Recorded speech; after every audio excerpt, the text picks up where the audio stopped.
Pois imos a situarnos 12:23 minutos do mediodía nunha aldea do Penedo, aí en Ourense, que antes era unha silveira, pero que agora está pois así loce, como están vendo vostedes mesmos, en parte, entendemos, grazas á acción deses porquiños que están vendo Alba, bueno, pois que rematan con todas as silvas que atopan. Trátase do porco silleiro, non, compañeira?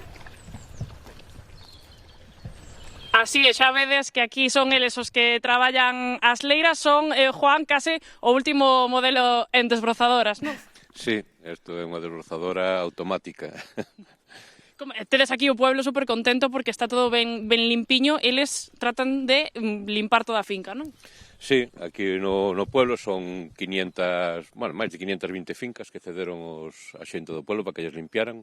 A xente do pueblo encantadas e nós tamén, e os porcos máis todavía. Xa os estamos a ver aquí, é unha raza, Juan, que ti estás tratando de recuperar, unha auténtica raza nosa do país. Sí, a raza silleira, era unha raza que era do sur de Lugo e norte de Ourense, dos cales nosos bisabuelos comían deles, se alimentaban, e os únicos exemplares que quedan son aquí. De feito, andan buscando por todos os lados e nada. Así silleiros que teñen como este, a xoroba, esta característica, non quedan. Chamase silleiro por eso, non, precisamente? Sí, chaman silleiro porque parece que tiña unha silla para montar.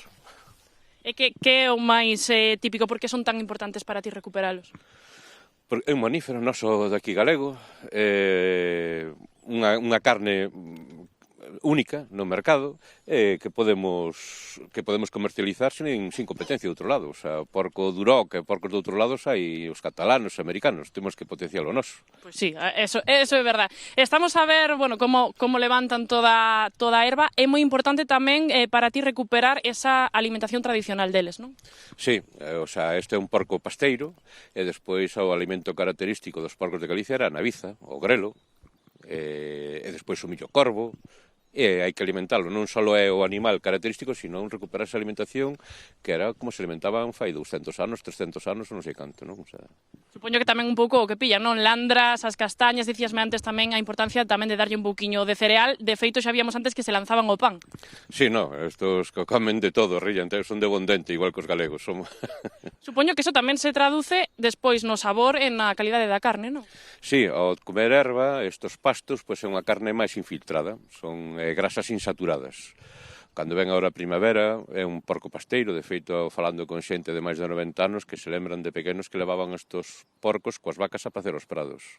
E despois, nas épocas da castaña, pois comen as castañas e as landras, pero o alimento máis característico, sigo dicindo, é a naviza, que desde novembro hasta febreiro, pois se lles daba naviza.